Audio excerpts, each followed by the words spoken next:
औज़ुबिल्लाहिमिनश्शैतानिर्रजीम बिस्मिल्लाहिर्रहमानिर्रहीम।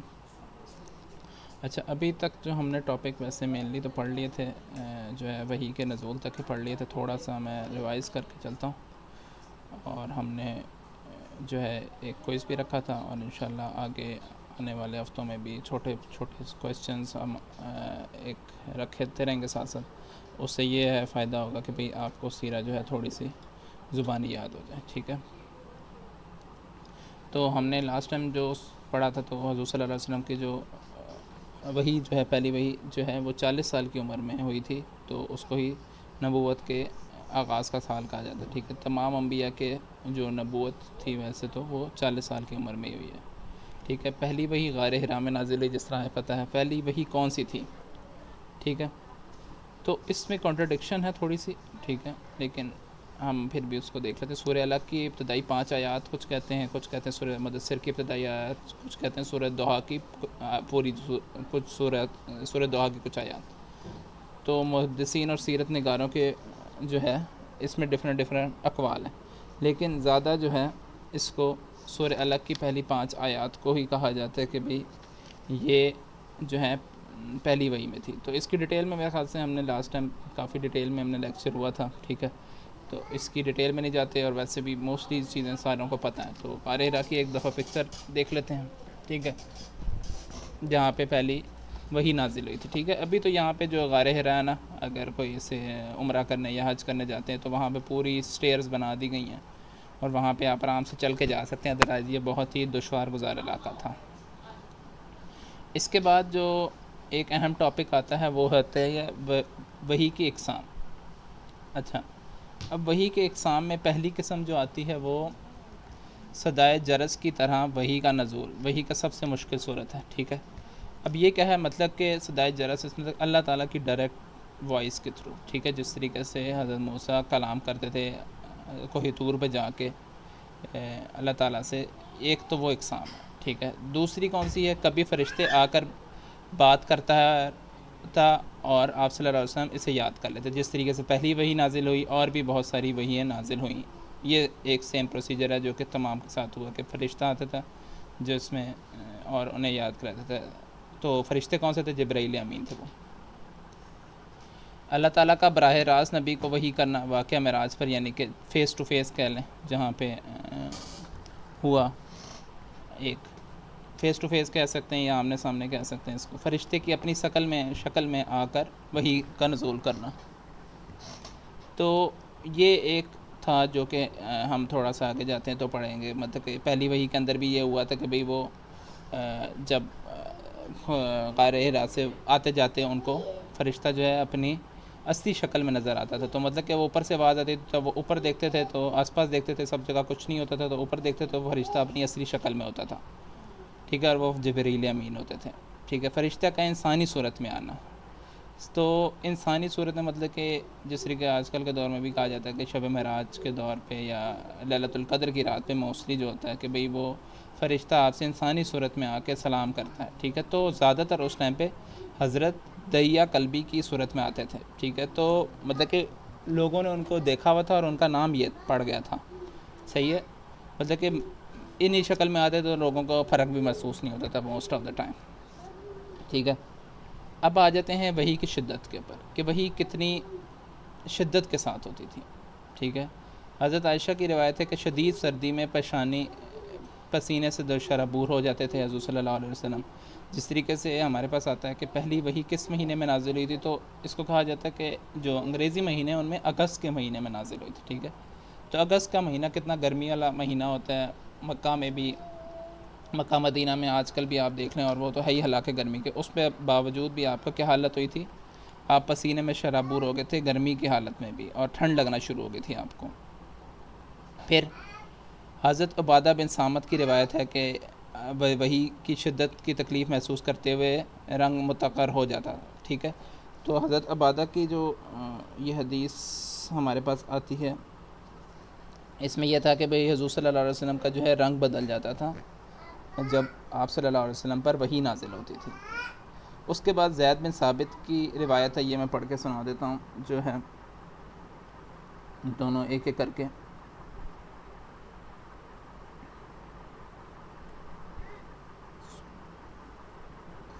अच्छा, तो हज़रत ज़ैद बिन साबित फरमाते हैं एक बार आप सल्लल्लाहु अलैहि वसल्लम की रान मेरी रान पर थी कि वही नाजिल हो गई। इस वक्त आपकी रान इस दर्जे शकील मालूम हुई कि अपनी रान को चूर चूर होने का अंदेशा होने लगा। एक मामूली शैक अगर खिलाफ तबाह पेश आ जाती है तो इंसान परेशान हो जाता है। जो जायका ऐसा अजीमुशान वाक़या पेश आया कि जो वहम गुमान से भी बालातर हो।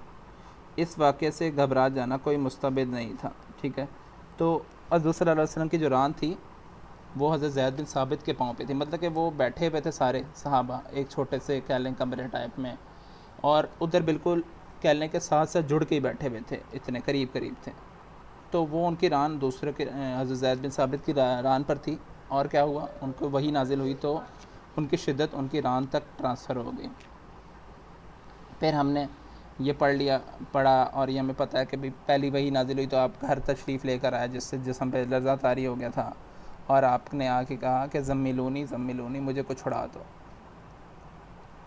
हज़रत ख़तीजा से ये तमाम वाक़या बयान किया और हज़रत ख़तीजा ने मुबारकबाद दी। हमने लास्ट टाइम हज़रत ख़तीजा का रोल हमने ये डिटेल में बहुत पढ़ा था। ठीक है, फिर वो वर्का बिन नौफल के पास गई। अच्छा, ये वर्का बिन नौफल के पास कहा जाता है कि परेशानी के आलम में गई या किस तरह गई, तो ये खुशी की मुसरत के मौके पर गई, क्योंकि शादी के मौके पर भी जब हज़रत वो वर्का बिन नौफल से बातचीत करने गई थी ना, तो वो उन्होंने उनसे पूछा था कि भाई ये कैसे हैं। ठीक है, तो उन्हें उस टाइम से था कि भाई हाँ, ये कोई आने वाले वक्तों में जो है एक नबी हो सकते हैं। ठीक है, तो जब ये खुशी के मौके में ना हज़रत अपने चचाज़ाद भाई वर्का बिन नौफल के पास गई थी भागते हुए कि भाई मैं जाके उनको भी ख़बर दूँ। और फिर हमने वर्का बिन नौफल के बारे में बताया कि भाई वो इससे पहले भी डिफरेंट और भी लोगों के पास गई थी। ठीक है, एग्जैक्ट ये नहीं आता कि भाई हाँ डायरेक्ट उनके पास गई, और भी जो लोगों के पास गई थी हज़रत ख़तीजा, लेकिन जो मेन आते हैं वो वर्का बिन नौफल के पास गई थी। और वो उन्होंने कहा कि भाई ऐसा ही फ़रिश्ता हज़रत ईसा के पास आता था, और उसके बाद हज़रत सल्लल्लाहु अलैहि वसल्लम को भी साथ लेके गई। और उधर उन्होंने बताया कि भाई वर्का ने बताया कि भाई आपको एक ऐसा वक्त आएगा जब मैं आपका साथ, उस वक्त ज़िंदा रहा तो मैं आपका साथ दूँगा जब आपको कौम वतन से निकाल देगी। और उसके कुछ दिनों बाद वर्का बिन नौफल का इंतकाल हो गया। अच्छा, पहली वही के बाद वही का सिलसिला रुक जाना। ठीक है, ये एक बहुत इम्पॉर्टेंट मरहला था जिसमें हुज़ूर सल्लल्लाहु अलैहि वसल्लम के बारे में आता है कि भाई एक जो थी एक खबीसा औरत थी, वो ये कहती थी कि भाई कोई शैतान जो था वो हुज़ूर सल्लल्लाहु अलैहि वसल्लम के पास आता था। अब उसने आना बंद कर दिया, तो जो है हुज़ूर सल्लल्लाहु अलैहि वसल्लम को वो टॉन्ट करती थी। तो वो इस तरह की हरकतें करती थी औरत, मतलब कि ये ज़ाहिर बात है कि इस चीज़ का पता लगना आहिस्ता आहिस्ता लोगों को पता लगना शुरू हो गया था। ठीक है, ऐसा नहीं हुआ था कि ओपनली पता लगना शुरू हो गया। तो वो इस तरह के कारनामे करती थी, तो ये चीज़ थी। इसके बाद जो है हुज़ूर सल्लल्लाहु अलैहि वसल्लम ने इस बयान में, जब वही नाजिल नहीं हो रही थी, तो उस टाइम पे हुज़ूर सल्लल्लाहु अलैहि वसल्लम भी ख़ुद परेशान हो गए और काफ़ी दफ़ा उन्होंने कोशिश की कि भाई अपनी जान ले लें, लेकिन हर दफ़ा हज़रत जिब्रील अमीन अपनी शक्ल में आ जाते या उनको रोक लेते किसी तरीके से और उनको जो है दिलासा देते। ठीक है, तो ये जो है ना सीरत निगारों में आता है इसके बारे में। अच्छा, वर्का बिन नौफल के ईमान के मुतालिक ये काफ़ी कॉन्ट्रडिक्टरी टॉपिक है, फिर भी इसके अंदर जो आता है कि हुज़ूर सल्लल्लाहु अलैहि वसल्लम का वर्का बिन नौफल को ख्वाब में सफ़ेद लिबास में देखना। अच्छा, सफ़ेद लिबास में देखना कि सफ़ेद लिबास देखा जाए तो देखें जन्नतियों का लिबास है। ठीक है, कोई तो इसके अलावा जो जहन्नुमियों का लिबास है वो किस रंग का होगा ये हमें नहीं पता, लेकिन सफ़ेद लिबास जो है मेनली जन्नतियों का लिबास है। ठीक है, तो इसलिए उनको हुज़ूर सल्लल्लाहु अलैहि वसल्लम ने अपने ख्वाब में देखा था, तो उन्होंने कहा कि भाई ये सफ़ेद लिबास में देखा, तो उससे मुतायन ये किया जाता है कि वो जन्नत में थे। ठीक है, हज़रत आयशा से मरवी है कि हुज़ूर सल्लल्लाहु अलैहि वसल्लम ने फरमाया कि वर्का को बुरा मत कहो, मैंने इसके लिए जन्नत में एक या दो बाग देखे हैं। ठीक है, अच्छा, अभी तक के जो हमने लेसन पढ़ा इसके अंदर फ़वाइद और जो भी हम इससे क्या क्या आउटपुट हम निकाल सकते हैं वो हम पढ़ लेते हैं। ठीक है, इमाम अहमद बिन हम्बल फरमाते हैं कि बासत के कुछ अरसे तक हज़रत इसराफ़ील आप सल्लल्लाहु अलैहि वसल्लम की मैयत और वफ़ात के लिए मुकर्रर हुए मुआसिन और आदाब की तलकीन फरमाते। ठीक है, जो हज़रत इसराफ़ील थे वो जो है आपके साथ तय्युन हो गए और वो अब आपको चीज़ें सिखाना शुरू कर दी। अब हम आगे देखते हैं कि क्या क्या चीज़ें सिखाई इसने। गार हिरा जाते वक्त तोशा लेके जाना इस बात की दलील थी कि खाने पीने का इंतज़ाम तो तवक्कल के मुनाफी नहीं है, ठीक है। मतलब कि आप एक जगह इतना कट जाए दुनिया से कि भाई आप अपना खाना पीना सब छोड़ दें, तो उस टाइम खाना पीना हुज़ूर सल्लल्लाहु अलैहि वसल्लम लेके जाते थे। तो उसका मतलब ये है कि भाई खाना पीना ऐसी चीज़ों में छोड़ा नहीं जा सकता, ठीक है। फिर भी जिस तरह अगर देखा जाए 10 रोज़ा एतकाफ़ के दिनों में बैठते हैं तो आप सुबह रात से जो है सुबह तक के टाइम पे खा सकते हैं, ज़ाहिर बात है, जो रोज़े का टाइम नहीं है। इसके अलावा भी अगर आप कहीं पे जाते हैं तो वो खाना पीना अपने आप को खलवत इख्तियार करते हैं तो उसमें खाना पीना वगैरह जो है आप कर सकते हैं, ठीक है। इबादत में पुख्तगी और यकसुई ध्यान कायम करने के लिए खलूफ इख्तियार करना ऐन सुन्नत है, ठीक है। कि अगर आप चाहते हैं कि भाई मेरी इबादत अच्छी हो, मैं अच्छे तरीके से नमाज़ पढ़ना चाहता हूँ, तो क्या करें, ध्यान लगा के। तो अकेले नमाज़ पढ़ने के लिए जो है तहज्जुद का टाइम मेनली तो बेहतरीन है। उसके अलावा भी आप अकेले जो है सुन्नतें जो हैं वो आप पढ़ सकते हैं, फर्ज़ हज़रात वगैरह भी, तो ये हम पढ़ सकते हैं, ठीक है। उसके बाद हज़रत खतीजा के जवाब से मालूम हुआ कि सिला रहमी, मेहमान दराजी, सखावत और हमदर्दी की वजह से आफ़तों से हिफाजत होती है। अच्छा, ये एक बहुत ही इम्पॉर्टेंट टॉपिक है, मेरे ख़्याल से इसको भी थोड़ा सा नज़रसानी देनी चाहिए, ठीक है।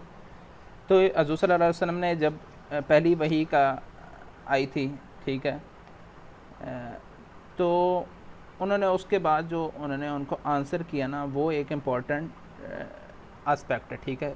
अभी हम ये पढ़ रहे हैं, आगे चल के यही अल्फाजात ना किसी और ने भी किसी को कहे थे, ठीक है, मैं पहले बता दूं, ठीक है। तो अभी जो हैं वो क्या थे, आप सल्लल्लाहु अलैहि वसल्लम जब तमाम वाक़या हज़रत खतीजा को बयान किया तो हज़रत खतीजा ने कहा, मुबारक हो आपको, बिशारत हो, खुदा की कसम अल्लाह ताला आपके साथ सिवाय खैर और भलाई के कुछ ना करेगा। जो मनसब इलाह की जाने से आपके पास आया है इसे कबूल कीजिए और बिलाशुबा हक है। और फिर कहती हैं कि आपको बशारत हो, आप यकीन अल्लाह के रसूल बरहक हैं, ठीक है। तो ये जो चीज़ें हैं हज़रत सल्लल्लाहु अलैहि वसल्लम को जो है उन्होंने हज़रत खतीजा ने कही थी, ठीक है।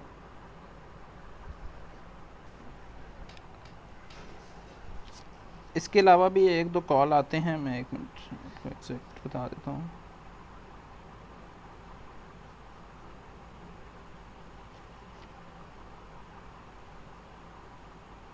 अच्छा, ये एक और कॉल आता है, वो भी मैं आपको पढ़ के बता देता हूँ, ठीक है।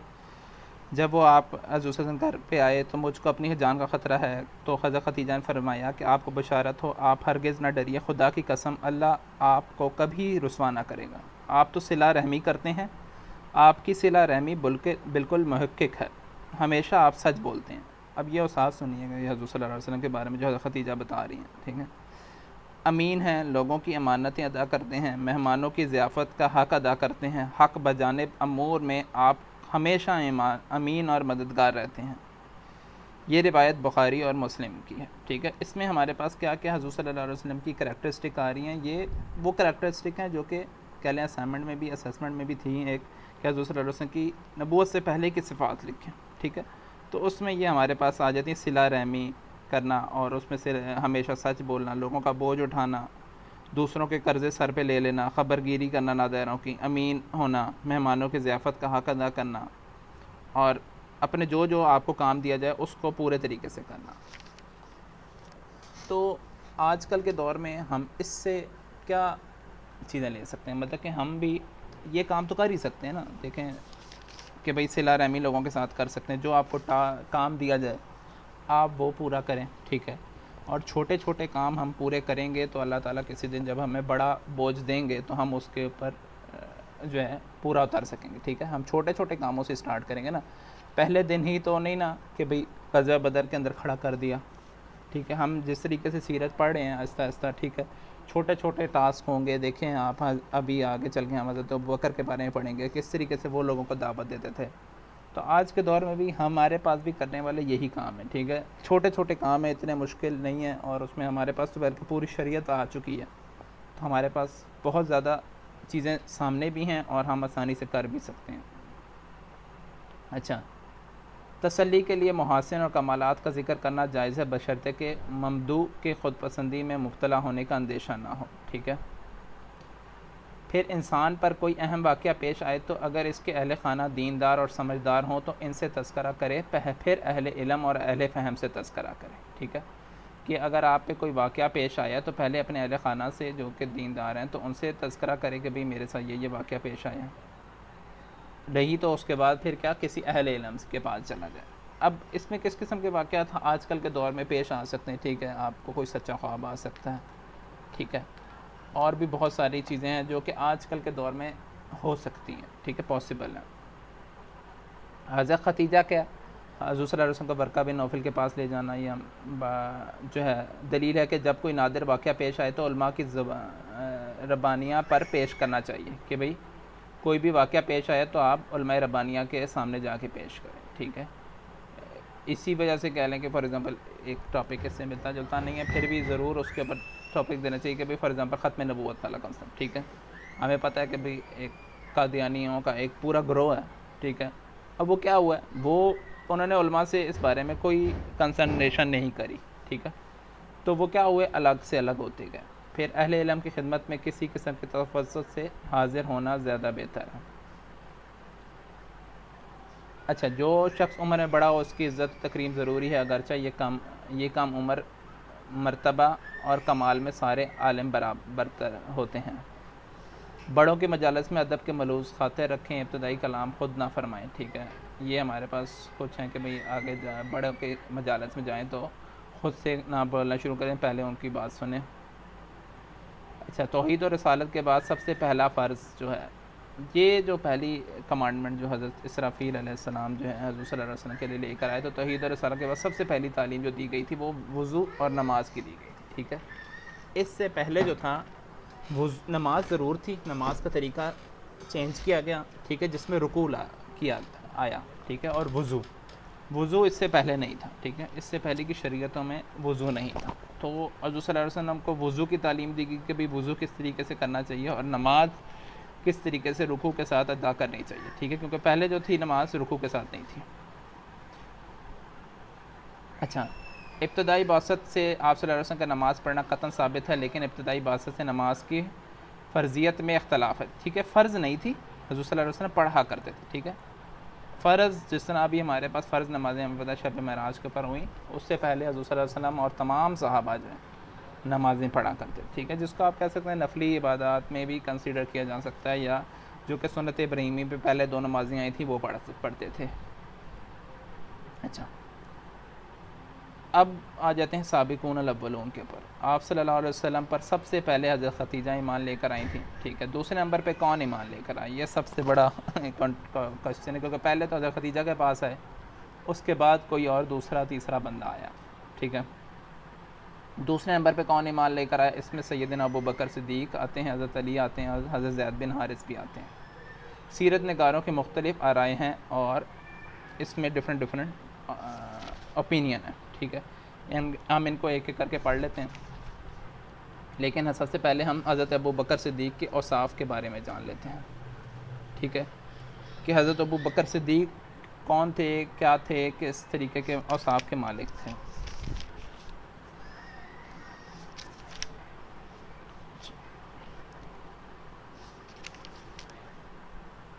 हज़रत अबू बकर सिद्दीक़ कुरैश में बहुत कदर व मंज़िलत की निगाहों से देखा जाता था। ठीक है, जिस तरह हमने लास्ट टाइम देखा था कि भाई आप जो थे क्या करा करते थे, जो भी कोई बंदा कैद में हो और किसी की दाद रसी करनी हो तो हज़रत अबू बकर सिद्दीक़ उस चीज़ के अमीर थे।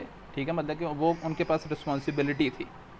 तो और जब भी वो किसी के बारे में खड़े होते और कहते भाई मुझे इसको आज़ाद कराने के लिए पैसे चाहिए, तो पूरे जो लोग थे ना क्रैश के, वो सारे के सारे उनको मिल के साथ देते और बाकी भी साथ देते और उनको वो पैसे जमा करके देते ताकि वो उस बंदे को ग़ुलामी से आज़ाद करा सके। यह हज़रत अबू बकर सिद्दीक़ का नबूवत से पहले कह लें था, या इस्लाम लाने से पहले का स्टेटस था।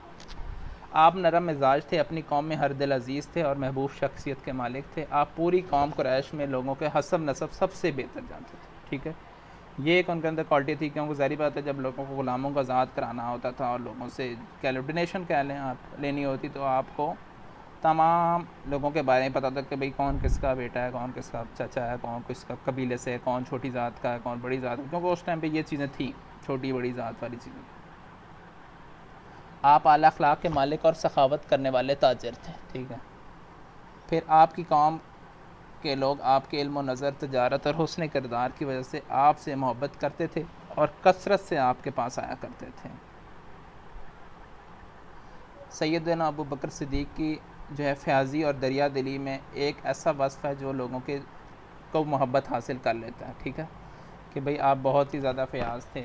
अल्लाह ताला ने यह वस्फ़ हज़रत अबू बकर सिद्दीक़ को बड़ी फ़याज़ी से अता किया था। इसलिए अबू बकर सिद्दीक़ क़ुरैश की एक महबूब शख्सियत थे। अबू बकर लोगों से और लोग अबू बकर से मोहब्बत करते थे। रसूल सल्लल्लाहु अलैहि वसल्लम ने फरमाया, मेरी उम्मत के लिए मेरी उम्मत के सबसे ज़्यादा मेहरबान शख्सियत कौन है? हज़रत अबू बकर सिद्दीक़ है, ठीक है। तो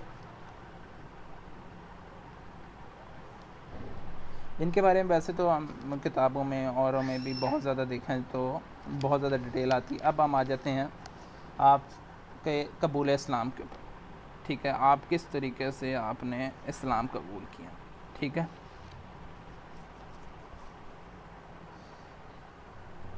आप सल्लल्लाहु अलैहि वसल्लम के बचपन के दोस्त थे, जिस तरह के हमने पढ़ा था। पहला सफ़र शाम में वापसी पे जो है हुज़ूर सल्लल्लाहु अलैहि वसल्लम ने को अबू तालिब ने क्या किया था, अब्दुल मुत्तलिब ने मेरे ख्याल से आपके साथ भेजा था, ठीक है। तो सैयदना अबू बकर के बिल्कुल साथ भेजा था, ठीक है। तो थोड़े ही आपसे छोटे थे, क्या लें, तजारती असफ़ार, ठीक है। आपको तजारत करते थे आप ख़ुद भी। फिर अबू बकर सिद्दीक़ का ख्वाब और उसकी ताबीर, ये एक इम्पॉर्टेंट चीज़ है जो कि हम कह लें पढ़ लें, ठीक है।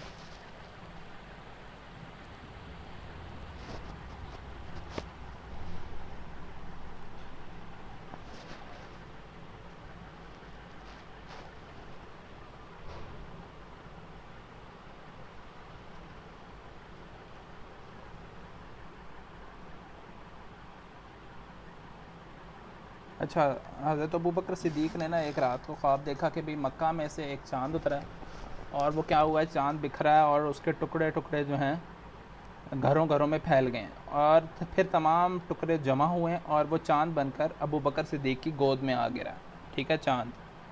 ये हज़रत अबू बकर सिद्दीक़ ने रात को ख्वाब देखा, ठीक है। फिर एक वाक़या हुआ जिससे ज़ाहिर बात है इसकी उनको समझ नहीं आई कि भाई ये क्या चीज़ हुई है मेरे साथ। फिर हकीम बिन हिज़ाम, ये हकीम बिन हिज़ाम कौन था, ठीक है। हकीम बिन हिज़ाम हज़रत खतीजा का कह लें भतीजा कह लें ये था और इन्होंने बहुत लंबी उम्र पाई थी। ये अमीर माविया के दौर में इन्होंने इंतकाल फरमाया था, हकीम बिन हिज़ाम जो थे, ठीक है। ये उनके कज़न थे हज़रत खतीजा के। उनकी लौंडी जो थी वो हज़ूर सल्लल्लाहु अलैहि वसल्लम के घर में थी और हज़रत खतीजा को उन्होंने बातें करते हुए सुना कि हज़ूर सल्लल्लाहु अलैहि वसल्लम पर वही नाजिल हुई है, ठीक है। वो भागी भागी गई और हकीम बिन हिज़ाम को बताया। हकीम बिन हिज़ाम के साथ उस टाइम पे कौन थे, हज़रत अबू बकर सिद्दीक़ थे, ठीक है। ये वाक़या पेश आया तो उस टाइम पे उन्होंने बात सुनी और उन्होंने कहा कि हकीम बिन हिज़ाम ने भी बात सुनी, हज़रत अबू बकर सिद्दीक़ ने भी सुनी। हज़रत अबू बकर सिद्दीक़ उधर से उठे क्योंकि दोस्त थे उनके, और फिर आपने क्या किया, आप सल्लल्लाहु अलैहि वसल्लम से आकर बात करी और पूछा कि क्या ये बात सच है, ठीक है। और जैसे ही हज़ूर सल्लल्लाहु अलैहि वसल्लम ने बताया कि भाई जी आपने जो बात सुनी है वो बिल्कुल सच है और मैं अल्लाह ताला का नबी और आखिरी रसूल हूँ, तो हज़रत अबू बकर सिद्दीक़ ने बग़ैर किसी सोचे समझे फ़ौरन से पेशतर जो है सबसे पहले इस्लाम लाए, ठीक है। तो हज़रत अबू बकर सिद्दीक़ ही सिर्फ़ एक ऐसे हैं जो कि जिन्होंने बग़ैर सोचे समझे जो है ना इस्लाम कबूल किया। बाकी जितने भी थे ना उन्होंने सोचा समझा और उसके बाद जो है इस्लाम कबूल किया। जिस तरह अभी हम हज़रत अली का पढ़ेंगे, हज़रत ज़ैद बिन हारिस का पढ़ेंगे, तो उन्होंने थोड़ा सा सोचा, वक्त लिया और उसके बाद इस्लाम कबूल किया। लेकिन हज़रत अबू बकर सिद्दीक़ ने क्या किया, जैसे ही उनके सामने पेश किया गया कि भाई मैं अल्लाह ताला का नबी हूँ और उन्होंने सारी उनकी चीज़ें सुन ली थी, तो उन्होंने इस्लाम कबूल कर लिया। अच्छा, हज़रत अबू बकर सिद्दीक़ के बारे में क्या देखा जाए तो हज़रत अबू बकर सिद्दीक़ ने जब हिजरत करी और भी बहुत सारे वाक़यात आते हैं। हिजरत करने के बाद आपके पास कुछ ही दिनार थे, उससे आपने क्या किया, मस्जिद नबी की तामीर कर दी और आजकल के दौर में जो है उसके बाद पहले खलीफा अव्वल भी बने, ठीक है, हज़रत जो है हज़रत अबू बकर सिद्दीक़। तो हज़रत अबू बकर सिद्दीक़ को पहले खलीफा अव्वल इसी वजह से बने कि भाई एक तो ज़ाहिर बात है सबसे पहले साबिक़ून अव्वलून में बग़ैर किसी उसके आपने की, और इसकी सदाकत के मामले में शब महराज के वाक़े में भी जब कुफ़ार मक्का आपके पास आए और आपसे कहा कि भाई हुज़ूर सल्लल्लाहु अलैहि वसल्लम ऐसे कहते हैं, तो आपने कहा कि भाई वो कहते हैं तो सच ही कहते हैं। तो इस तरीके से जब जब मौका आया हज़रत अबू बकर सिद्दीक़ ने क्या कहा, सच्चाई और वो चीज़ें बयान करी कि भाई जो है कि भाई ताकि जो है वो सच्चाई का सामना दिया, तो इसीलिए इनका नाम सिद्दीक़ पड़ गया। ठीक है, फिर हम आ जाते हैं हज़रत अली का कबूल इस्लाम। जिस तरह कैसे हमें पता है अबू मुतलिब के 4 बेटे थे, ठीक है, जो जिनकी कफ़ालत वो नहीं कर सकते थे। ठीक है, तो उन्होंने ये नबूवत से पहले का वाक़या है। ठीक है, तो क्या हुआ, हज़रत अली को जो है हुज़ूर सल्लल्लाहु अलैहि वसल्लम ने अडॉप्ट कर लिया और हज़रत जाफ़र को जो है हज़रत अब्बास ने अडॉप्ट कर लिया। बाकी 2 की कफ़ालत जो थे वो ख़ुद अबू तालिब ही, अब्दुल मुतलिब ही करते रहे। अबू तालिब में नाम मैं मिक्स कर देता हूँ, अबू तालिब करते रहे। ठीक है, सॉरी, तो वो करते रहे। ठीक है, तो हज़रत अली हुज़ूर सल्लल्लाहु अलैहि वसल्लम के ज़ेर सरपरस्त थे। ठीक है, और आप सल्लल्लाहु अलैहि वसल्लम और हज़रत ख़तीजा को आपने नमाज़ पढ़ते देखा, जिस तरह अभी हमने पढ़ा कि भाई पहला कमांड क्या आई थी, नमाज और वज़ू की आई थी। तो नमाज़ पढ़ते देखा, तो नमाज से मुतालिक आप सल्लल्लाहु अलैहि वसल्लम से आकर उन्होंने सवाल किया। ठीक है, तो आप सल्लल्लाहु अलैहि वसल्लम ने हज़रत अली को बताया कि भाई मैं अल्लाह ताला का रसूल हूँ, और उसके बारे में जो है दीन की दावत दी। और हज़रत अली ने कहा कि मैं बड़ों से मशवरा करूँगा और आप जो है फिर मैं आपको आके बताऊँगा। तो आप सल्लल्लाहु अलैहि वसल्लम ने उनसे वादा लिया कि भाई आपने ये राज फाश नहीं करना, क्योंकि ज़ाहिर बात है उस टाइम पे आपको कमांडमेंट्स नहीं आई थी कि भाई आप ओपनली तबलीग करें लोगों के सामने। तो आपने उनको कहा कि भाई ये राज तुमने किसी को फाश नहीं करना, किसी को नहीं जाके बताना। वो गए, रात को उन्होंने सोचा समझा, और सुबह को आके आपने क्या किया, जो है वाले से मशवरा भी लिया और आके फिर आपने दावत कबूल कर ली। इसी तरीके से हज़रत जाफ़र तैयार को भी आता है इस टाइम पे। वैसे ये वाले से मशवरे वाला जो है ना, ये थोड़ा सा कंट्राडिक्टरी भी है, मैं लेकिन मैं आपको इसको बता देता हूँ। 2 ऑप्शन है इसमें, दोनों ओपिनियन में बता देता हूँ। दूसरा भी, एक तो हज़रत अली थे, उन्होंने इस्लाम कबूल कर लिया और वो भी नमाज़ पढ़ने लगे। इसी तरीके से अबू तालिब ने एक दफ़ा आपको नमाज़ पढ़ते देखा, हज़रत अली को, हज़रत ख़तीजा को, हुज़ूर सल्लल्लाहु अलैहि वसल्लम को। तो अबू तालिब ने क्या कहा कि भाई आप भी जाफ़र तैयार को देखा और उन्हें भी कहा कि भाई आप भी इनके साथ जो हैं, उन्होंने जाके बात करी। पहले तो हुज़ूर सल्लल्लाहु अलैहि वसल्लम कि भाई क्या कर रहे हैं, उन्होंने बताया कि भाई मैं अल्लाह का रसूल हूँ, और इस तरीके से दावत दी अबू तालिब को। तो उन्होंने अबू तालिब को ने तो कबूल नहीं किया क्योंकि वो पीयर प्रेशर में थे कि भाई ख़ानदान क्या कहेगा, ये सारा कुछ क्या कहेगा। ठीक है, क्योंकि वो बहुत बड़ी एक हस्ती थे उस टाइम पे। तो उन्होंने क्या कहा, जाफ़र और हज़रत अली को कहा कि भाई तुम दोनों हुज़ूर सल्लल्लाहु अलैहि वसल्लम का क्या साथ ना छोड़ना। तो हज़रत जाफ़र कौन है, हज़रत जाफ़र तैयार, जिनका नाम मशहूर है ना, और हज़रत अली का तो हमें पता ही है। ठीक है, तो जो है ये चीज़ है। ठीक है, तो हमने पढ़ा कि भाई इस तरीके से दोनों को, हज़रत जाफ़र तैयार ने भी इस तरीके से इस्लाम कबूल कर लिया था। फिर आ जाते हैं ग़ुलामों में, आज़ाद करदा ग़ुलामों में सबसे पहले किसने इस्लाम कबूल किया। आज़ाद करदा ग़ुलाम मतलब कि हज़रत ज़ैद बिन हारिस, क्योंकि वो आपको उनकी वालदा ने कह लें ग़ुलामी में दिया था, आप सल्लल्लाहु अलैहि वसल्लम ने उनको आज़ाद कर दिया था, और जो है उन्होंने फिर सबसे पहले इस्लाम कबूल किया। तो इनका जो है जिस तरीके से कह लें कि इमाम अबू हनीफ़ा के उनके मुताबिक जो है, जो ज़्यादा अच्छा कौल है, जो कि पुरअसर है, जो कि लोगों को बताया जाता है, वो यही है कि भाई, और मर्दों में सबसे पहले हज़रत अबू बकर इस्लाम लेकर आए, फिर औरतों में हज़रत ख़तीजा, ग़ुलामों में हज़रत ज़ैद बिन हारिस, और लड़कों में या बच्चों में हज़रत अली। ठीक है, आज़ाद करदा ग़ुलामों में भी हज़रत ज़ैद बिन हारिस का नाम आता है, और ग़ुलामों में वैसे बिलाल हबशी का नाम भी आता है। ठीक है, अच्छा, हुज़ूर सल्लल्लाहु अलैहि वसल्लम की घर की ख़ुसूसियात, ये भी एक टॉपिक है मेरे ख़्याल से, जो हमें थोड़ा सा पता होना चाहिए कि भाई हुज़ूर सल्लल्लाहु अलैहि वसल्लम का घर कैसा था उस टाइम। गार हिरा के बाद पहली आसमानी वही की तिलावत सबसे पहले इस घर की में हुई। ठीक है, कबूल इस्लाम में तमाम मर्दों और औरतों पर सबकत ले जाने वाली हज़ूर सल्लल्लाहु अलैहि वसल्लम की बीवी हज़रत ख़दीजा इस घर में मकीन थी। कामत सलात सबसे पहले आपने इसी घर में अदा करी और सबसे पहले ईमान लाने वाले अफराद में हज़रत ख़दीजा, हज़रत अली और हज़रत ज़ैद बिन हारिसा इसी घर में अकामत गज़ी थे। ठीक है, मतलब कि वो ज़ाहिर पता ये दोनों आपकी कफ़ालत में थे और ख़दीजा थी। तो ये एक कॉल भी आता है जो कि आप दूसरे के उसमें आता है कि भाई उन्होंने इस्लाम कबूल किस तरीके से किया।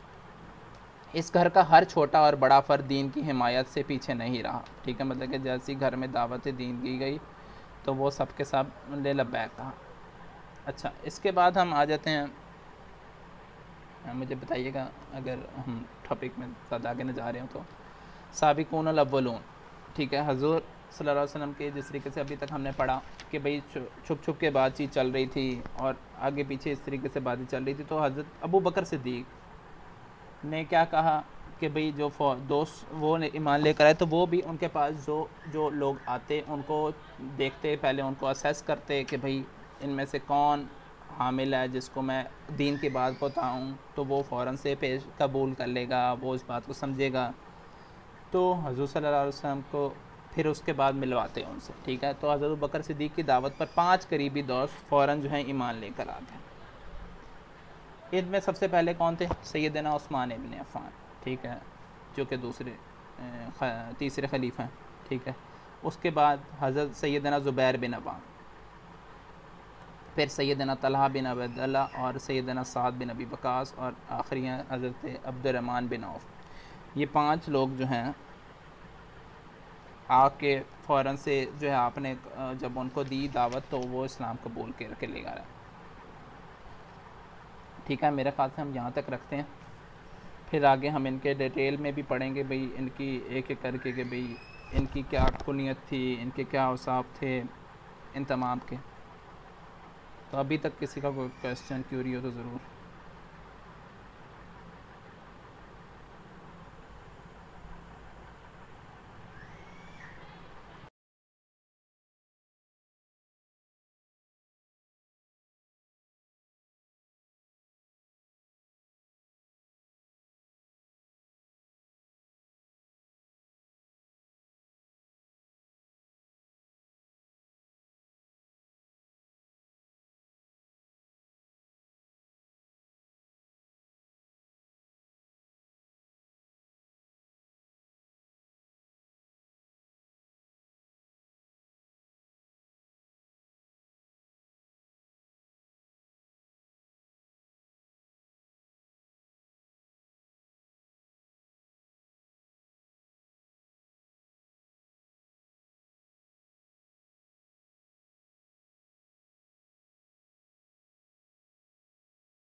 स्टेप्स की तरफ आ जाते हैं। ठीक है, कि भाई हमें एक्शनेबल स्टेप्स क्या करने चाहिए। अभी हमने सीरत पढ़ी है, सल्लल्लाहु अलैहि वसल्लम के बारे में हमने पढ़ा, हमें कोई ना कोई एक्शनेबल स्टेप भी करने चाहिए ना। अब ऐसा तो नहीं है कि बस हम सुने और चले जाएं, ठीक है, और हम आगे कुछ भी ना करें। ठीक है, तो इसमें यह है कि देखें, जिस तरह मैंने अभी सेशन के दरमियान में भी बात हुई कि भाई छोटी छोटी ज़िम्मेदारियाँ जो हैं हज़रत सल्लल्लाहु अलैहि वसल्लम करते भी थे, और जो इसमें सिला रहमी देखी हमने, अमानतदारी देखी, और ये बहुत सारे औसाफ देखे। तो ये कैसे बिल्ड होते हैं? ठीक है, जब आपको कोई टास्क देगा, कोई काम देगा तो ही बिल्ड होते हैं। ठीक है, इसलिए आप अपने आप को, जो भी हैं लोग सारे, वो अपने आप को कहें कि भाई हाँ भाई मुझे कोई टास्क असाइन किया जाए, ताकि आपको वो असाइन किया जाए। नहीं तो फिर मैं नेक्स्ट लेक्चर में जो जो होंगे मैं उनको टास्क छोटा छोटा एक असाइन कर दूँगा। तो ज़्यादा मुश्किल नहीं है, ज़ाहिर बात है। और जो है उस चीज़ को जब आप करेंगे तो वो आपके लिए नेकियां ही लिखी जाएंगी। ठीक है, हमारा इसमें कोई फ़ायदा नहीं है। At the end of the day किसी का कोई फ़ायदा नहीं है। ठीक है, एट द एंड आपका ही फ़ायदा। ठीक है, हमारी कोई चीज़, जो चीज़ चल रही है वो बढ़ रही है आहिस्ता आहिस्ता, उसके अंदर जो साबिक़ूनुल अव्वलून हम यहाँ पे पढ़ रहे हैं कि भाई ये पहले लोग थे। ठीक है, तो आप लोग भी शायद जब कोई एक चीज़ अच्छी जगह पर पहुँच जाए, अल्लाह ताला करें, तो उसमें आप लोगों का नाम कहीं ना कहीं याद रखा जाएगा, और उस जो जो उसमें काम करेगा, नाम याद ना भी रखा जाए तो अल्लाह ताला के सामने तो चीज़ें याद रखी जाती हैं, ठीक है। तो उसको उसका अजर मिलता रहेगा। फॉर एग्ज़ाम्पल हज़रत अबू बकर सिद्दीक़ ने मस्जिद नबी के लिए पैसे जमा कर दिए, तो जो जो आज तक नमाज़ पढ़ेगा मस्जिद नबी में, उसके सवाब किसको मिल रहा है? हज़रत अबू बकर सिद्दीक़ को, ज़ाहिर बात है फर्स्ट। उसके बाद जिन्होंने काम किया, जिन्होंने और ईंटें लगाई, जो कुछ भी किया जिसने, उसको सवाब मिल रहा है, ठीक है। तो जब भी कोई छोटा छोटा काम स्टार्ट हो रहा हुआ करे तो उसके अंदर पार्टिसिपेट किया करें, ठीक है, अपने अपने करीबी जगहों पे। फॉर एग्ज़ाम्पल जिस तरीके से अभी हमारे पास आगे तदब्बुरुल कुरान शुरू हो रहा है, कुरान रिफ्लेक्शंस चल रही हैं, इसमें आप पार्टिसिपेट कर सकते हैं। इसके अलावा हमारे पास काफ़ी आईटी रिलेटेड, रिसर्च रिलेटेड काफ़ी काम है, ठीक है, जिनमें आप पार्टिसिपेट कर सकते हैं छोटा छोटा करके। क्योंकि देखें अब ये स्लाइड्स हैं, ये स्लाइड भी तो किसी ने बैठ के बनानी है ना। अब बच्चों का सेशन होता है, बच्चों के सेशन में तो बगैर स्लाइड के भी काम चल ही नहीं सकता, ठीक है। और इंगेजिंग और जितनी अच्छी हो उतना ज़्यादा बेहतरी वाली बात है। तो हर जगह पे आप अपनी जहाँ जहाँ पे आप एक्सपर्टीज़ दे सकते हैं आप दें, और उसको वो आपके लिए सबके लिए सदका जारी है ये, ठीक है। और उसके लिए आगे आके पार्टिसिपेट करें, ठीक है। तो ये चीज़ थी जो कि प्रैक्टिकल पॉइंट में हमें लेना चाहिए। उसके बाद जो चीज़ें हैं जिसके अंदर हमने देखा कि एक दो चीज़ें राजदारी वाली चीज़ें, कि भाई आपको कोई चीज़ बताई जा रही है एक राज की, तो आप वो उसको छुपा के रखें, ठीक है। फॉर एग्ज़ाम्पल इस बारे में आजकल के दौर में भी आता है, कोई बंदा कहता है जी बम का बटन किधर है मजाक मजाक में, कि भाई तो वो आप उसको ना बताएं अगर आपको पता भी है तो, ठीक है। क्योंकि वही बात है कि उससे क्या होगा, नुकसान आपके मुल्क का अपना, ठीक है, या आपकी अपनी चीज़ों का। तो इस तरह की बहुत सारी चीज़ें होती हैं जिसमें आपको ख़बर को जो है छुपाने का भी, एक राज रखने का भी एक इम्पॉर्टेंट एस्पेक्ट होता है जो कि अपने पास रखना चाहिए, ठीक है। इस तरीके से छोटे छोटे और भी औसाफ आएंगे आहिस्ता आहिस्ता, उनको हम अपने अंदर अडॉप्ट कर सकते हैं इंशाल्लाह।